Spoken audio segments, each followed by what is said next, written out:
ஆண்டவரே, கனகசபை கோயில் தர்மகர்த்தாவா வந்தா நான் பூசாரி வேலைக்கு போக மாட்டேன்னு சொன்னே. நீங்க வேற சொன்னீங்க மறுபடியும் வேலைக்கு போனா தாண்டா ஒரு முடிவு தெரியும்னு. இப்ப தெரிஞ்சு போச்சுன்னு முடிவு. நான் மனசார வேண்ட பார்வதி அம்மன் விக்கிரகம் காணாம போனது காரணமே நான் தான். நான் பூசாவ சொல்றாங்களே, இது அடுக்குமா அடுக்குமா ஆண்டவனே?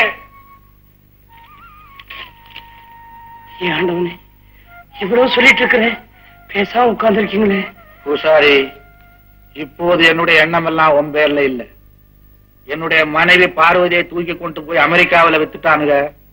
அதே மாதிரி என்னையும் தூக்கி கொண்டு போய் சைனாவில வித்துட்டானுங்கன்னா அந்த 2 நாடுகளும் ஒண்ணு சேர்ந்தாத்தான நாங்க 2 பேரும் ஒண்ணு சேர்றதுக்கு. ஆகையினால எனக்கு ஒரு உதவி செய்றியா? சொல்லுங்க சாமி. பரமசிவனையும் திருடுறவங்க அதே அமெரிக்காவில கொண்டு போய் வித்துடுங்கன்னு ஒரு போர்டு எழுதி வச்சிருக்கியா?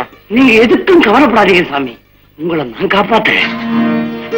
ஆத்தியா பூசாரி, என் நிலைமைய பரமசிவனை பூசாரி காப்பாத்துற அளவுக்கு வந்தாச்சு. வாஞ்சி, எது போனாலும் மானம் மாத்திரம் போயிடக்கூடாது இல்ல? புரியல? நான் கேட்கிற கேள்விக்கு ஒழிக்காம மறைக்காம பதில் சொல்லுவியா? கேளுங்கய்யா. ஏண்டா வாஞ்சி, உன்னை நான் என் சொந்த பிள்ளைக்கும் மேல வளர்க்கிறேன் இல்லையா? ஆமாங்க. அன்னைக்கு பஞ்சாயத்துல கனகசபை என்ன அவமானப்படுத்திட்டானேன்னு அவனை பழிவாங்கணுங்கிற எண்ணத்துல அதான் அந்த பார்வதி விக்கிரகம் சம்பந்தமா நீ உடன்பட்டு இருந்தா உண்மையை சொல்லிடுறா. நான் யாருக்காக வேணாலும் விழுந்து மன்னிப்பு கேட்டுறேன். ஐயா, என்ன வார்த்தை சொன்னீங்க ஐயா? தாய் தகப்ப இல்லாத அனாதையான என்ன நீங்க தான் வளர்த்த ஆளாக்குறீங்க. அப்படி இருக்க வளர்த்து விட்ட உங்களுக்கும் வாழ வச்ச தெய்வத்துக்குமா நான் துரோகம் செய்வேன்? என் வாஞ்சி, ஒன்னும் எனக்கு தெரியாதா? அது சும்மா சும்மா சொன்னேன்டா. நீ தப்பா நினைச்சுக்கிட்டியா?